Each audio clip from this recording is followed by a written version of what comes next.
नमस्कार। आज हम बीए प्रथम वर्ष कला हिंदी साहित्य के प्रथम प्रश्न पत्र के अंतर्गत जायसी मलिक मोहम्मद जायसी के पद्मावत में निहित नागमती संदेश खंड के विषय में अध्ययन करेंगे। नागमती संदेश खंड के अंतर्गत राजा रत्नसेन सिंगलदीप जाता है और काफ़ी समय बीत जाने के बाद भी जब नहीं लौटता है तो रानी नागमती विरह व्यथा से पीड़ित होने लगती है और वन में जाकर के विलाप करने लगती है। तो उसी विलाप, उसी विरह को इस नागमती संदेश खंड के अंतर्गत व्यक्त किया गया है। फिरी फिरी रोव न कोई नहीं डोला, आधी राती विहंगम बोला। तू फिरी फिरी दाहे सब पाखी, के ही दुख रैनी न लावसी आँखी। जैसा कि मैंने अभी बताया कि रानी नागमती को का जो विरह वर्णन है उसी को ही यहाँ पर वर्णन किया गया है कि नागमती वन में जाकर के आधी रात में विलाप करने लगती है और उसके विलाप से पक्षी द्रवित हो जाता है और वो उसके साथ संवाद करता है। इसी बात को यहाँ पर इस चौपाई के अंतर्गत स्पष्ट किया गया है। फिरी फिरी रोव न कोई नहीं डोला। नागमती वन में आधी रात में बार बार विलाप करती है। फिरी फिरी रो, बार बार रोती है, विलाप करती है। न कोई नहीं डोला, कि कोई भी नहीं डोलता, यानी कि किसी के ऊपर भी उसके विलाप का प्रभाव नहीं पड़ता या कोई भी वहाँ पर उसका प्रत्युत्तर नहीं देता। आधी रात विहंगम बोला। जब उसके विलाप को आधी रात हो जाती है तब आधी रात में एक पक्षी, विहंगम एक पक्षी उसका बोलता है, तू फिरी फिरी दाहे सब पाखी, के ही दुख रैनी न लावसी आँखी। कि वो नागमती से कहता है कि तू बार बार सब पक्षियों को अपने विलाप से क्यों जला रही है। तू फिरी फिरी बार बार दाहे जला रही है सब पाखी, सब पक्षियों को। तो तू अपने विलाप से सभी पक्षियों को बार बार क्यों जला रही है। के ही दुख रैनी न लावसी आँखी, कि तू किस दुख से दुखी होकर के रात में सो नहीं रही है, कि रात में विलाप कर रही है। कि ऐसा तुझे क्या दुख है कि तू रात में विलाप कर रही है, तुझे रात में नींद नहीं आ रही है, तू सो नहीं रही है। नागमती कारण कै रोई, का सोवे जो कंत बिछोई। उस पक्षी का कथन सुनकर के नागमती रोने लगती है और कहती है कि का सोवे जो कंत बिछोई, कि वो कैसे सोए जिसका कंत यानी पति जो है उससे उसे छोड़ के चला गया है। जो पति से वियुक्त हो गई हो वो स्त्री कैसे सो सकती है। मन चित होते न बिसरे मोरे, कि मेरा मन जो है, चित्त जो है, वो उस मन से, चित्त से उस मेरे पति का न बिसरे मोरे, कि उनको मैं भुला नहीं पा रही हूँ, उनको मैं विस्मृत नहीं कर पा रही हूँ। इसलिए नैन कज्जल चुक रहा ना मोरे, कि नेत्रों से अश्रुधारा नहीं रुक रही है। नैन कज्जल चुक रहा ना मोरे, कि नेत्रों से, मेरे नेत्रों से जो काजल है वो मतलब जो आंसू है वो लगातार बह रहा है।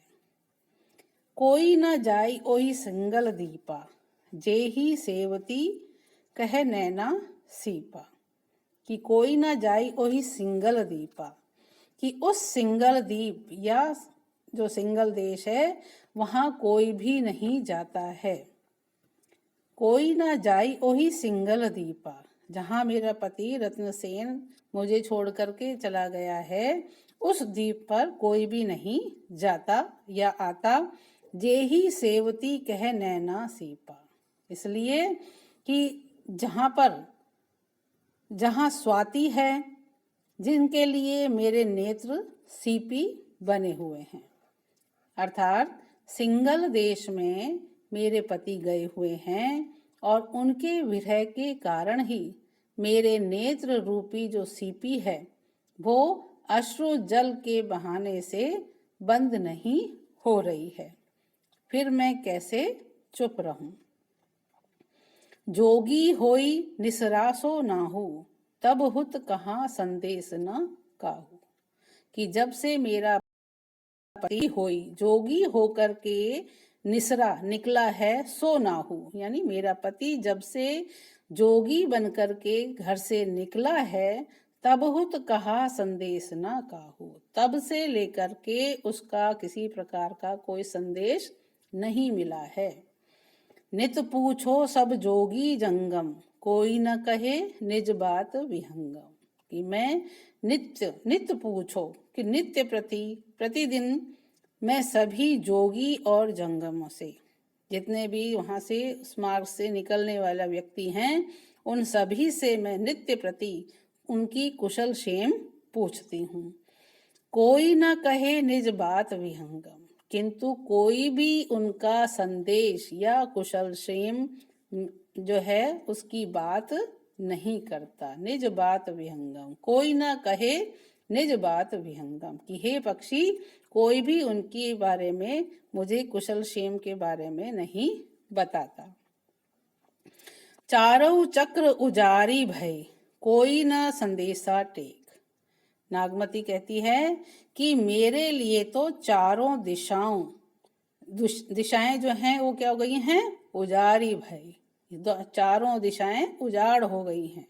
कोई ना संदेशा टेक, कि कोई संदेशा पहुंचाने का ढांढस भी नहीं देता।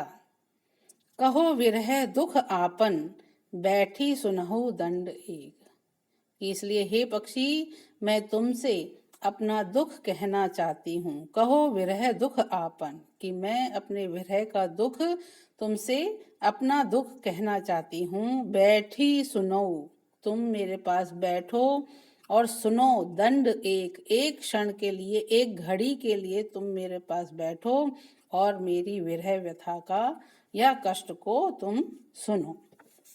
तो इस प्रकार से जायसी नागमती के माध्यम से ये बताना चाहते हैं कि नागमती के पति जो राजा रत्नसेन हैं, वो किस प्रकार से नागमती को छोड़कर के चले गए हैं और उनके विरह में नागमती स्मृति के माध्यम से, उन्माद के माध्यम से और उद्वेग के माध्यम से अपनी विरह दशा को व्यक्त करती है। इसके साथ साथ इस पद में, इस चौपाई में और दोहे में जायसी ने अवधी भाषा का प्रयोग किया है। वियोग श्रृंगार का तो चित्रण इसमें हुआ ही है, अवधी भाषा का प्रयोग किया है और छंद के रूप में दोहा और चौपाई छंद का प्रयोग इसमें हुआ है। अब हम देखेंगे अगली चौपाई। तासो दुख कहिए हो वीरा, जेही सुन के लागे पर पीरा, को होई भीउ अंग वे, पर दाहा को सिंघल पहुंचावे चाह। इस चौपाई के अंतर्गत जायसी ने नागमती के माध्यम से ये बताया है कि विरह व्यथा से पीड़ित नागमती पक्षी से अपनी दयनीय दशा का वर्णन करती है और वह पति वियोग से कितनी संतप्त है इसके विषय में बताती है।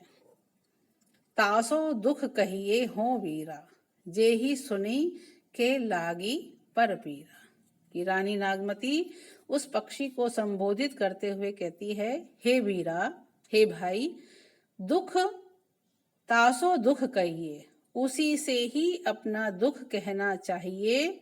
जे ही सुन के लागे पर पीरा, जिसको उस व्यथा को सुन करके दूसरे की पीड़ा का अनुभव हो सके या वो कर सके। हे बीरा, हे भाई, दुख उसी से कहना चाहिए जो व्यथा को सुन करके दूसरों की पीड़ा का अनुभव कर सके। को होई भीऊ अंगवे पर दाहा, को सिंगल पहुंचावे चाहा। तो कह रहे हैं कि इस संसार में को होई भीऊ अंगवे पर दाहा, कि दुख वेदना को कम करने में सहायता करने वाले से ही अपनी व्यथा कहनी चाहिए। इस संसार में यहाँ पर इस समय ऐसा कौन है जो भीमसेन, भीव यानी भीमसेन बनकर के दूसरों की अग्नि को अपने ऊपर सहन कर सके, हमारा संदेश सिंगलगढ़ पहुंचा सके। को होई भीव, भीव यानी भीमसेन जो है वो बन जाए और दूसरे की पीड़ा, दूसरे के कष्ट को अपने ऊपर ले ले, और ऐसा करके वो हमारा जो संदेश है को सिंगल पहुंचावे चाहा, सिंगल गढ़ तक मेरे संदेश को पहुंचा सके। जहवा सो कंत गए होई जोगी, हो किंगरी भई झूरी वियोगी, कि जहां पर जब से मेरे पति यानी राजा रत्नसेन योगी बनकर के गया है, जहवा सो कंत गए होई जोगी, जोगी होकर के जब से मेरे पति गए हैं तब से हो किंगरी, हो यानी मैं, किंगरी भई झूरी वियोगी, कि मैं वियोग में सूख करके किंगरी यानी काटा हो गई हूँ या कृशकाय हो गई हूँ, कमजोर हो गई हूँ। वे सिंगी पूरी गुरु भेटा, हो भई भसम न आई समेटा, कि उन्होंने सिंगी बाजा बजा करके गुरु से भेंट कर ली है और मैं विरह में जल करके भस्म हो गई हूँ। हो यानी मैं, भई भस्म, मैं विरह में जलकर भस्म हो गई हूँ। न आई समेटा, और लेकिन फिर भी उस भस्म को समेटने के लिए वो नहीं आए। कथा जो कहे आई ओई केरी, पावरी हों जन्म भर चेरी, कि जो व्यक्ति मेरी विरह वेदना की विरह कथा को उनसे कहकर आएगा, जो कथा कहे, जो कथा कहेगा विरह व्यथा की, आई ओई केरी, कि जो व्यक्ति मेरी विरह वेदना की विरह कथा को उनसे कहकर आएगा, पावरी हो, मैं उस व्यक्ति के चरणों की जूती बनकर या उसके पैरों में गिरकर जन्म भर चेरी, जन्म भर के लिए मैं उसकी चेली बन जाऊंगी या दासी बन करके रहूंगी। ओही के गुण संवरत भई माला, अबहु न बहुरा उड़ीगा छाला, अपने पति के ओही के गुण संवरत भई माला, कि उसी के गुणों को, पति के गुणों का स्मरण करते करते ही मैं स्वयं माला बन गई हूँ। अबहु न बहुरा उड़ीगा छाला, परंतु वे ऐसे जोगी बनकर गए कि आज तक दोबारा नहीं लौटे। विरह गुरु खप्पर के हिया, पवन आधार रहे सो जिया। विरह क्या है? गुरु है और हृदय खप्पर है। अब पवन आधार रहे सो जिया, कि अब तो हवा ही मेरे प्राणों का आधार बनी हुई है, मैं उसी से ही जीवित हूँ। भाव यह है कि अत्यधिक विरह व्यथा के कारण शरीर जो है वो सूख गया है और अब अपने प्राणों को रोक पाना बहुत ही कठिन लग रहा है। हाड़ भय सब किंगरी, नसें भई सब ताती, रोवे रोवे ते धुनी उठे, कहो विथा कही भांति। नागमती कहती है कि मेरे शरीर की हड्डियां सूख करके कांटा हो गई है। हाड़ भय, हाड़ यानी हड्डियां, भय सब किंगरी, किंगरी यानी कांटा हो गई है। तो हाड़ भय सब किंगरी, शरीर की, मेरे शरीर की जो हड्डियां हैं वो सूख करके कांटा हो गई हैं। नसें भई सब ताती, और नसें जो हैं वो सब तांत हो गई है। रोवे रोवे ते धुनी उठे, और शरीर के रोम रोम में से उनकी ही धुन उठ रही है। कहो व्यथा के ही भांति, कि तो हे पक्षी मैं अपनी विरह व्यथा किस प्रकार से कहूँ। कहो व्यथा के ही भांति, कि किस प्रकार से मैं अपनी विरह की व्यथा का बखान करूं या बताऊं।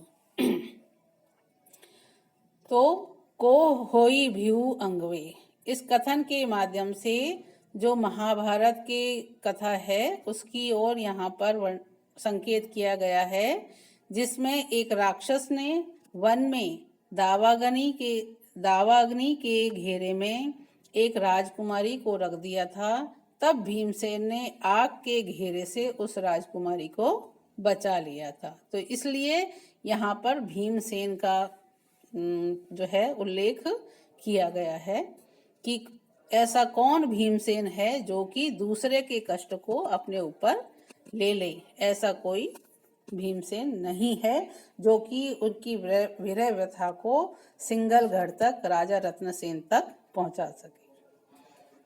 इसके अतिरिक्त यहाँ पर नागमती की विरह वेदना का भी यहाँ पर वर्णन किया गया है। स्मृति, गुण कथन और प्रलाप की जो विरह की जो दशाएं हैं उनका यहाँ पर वर्णन किया गया है।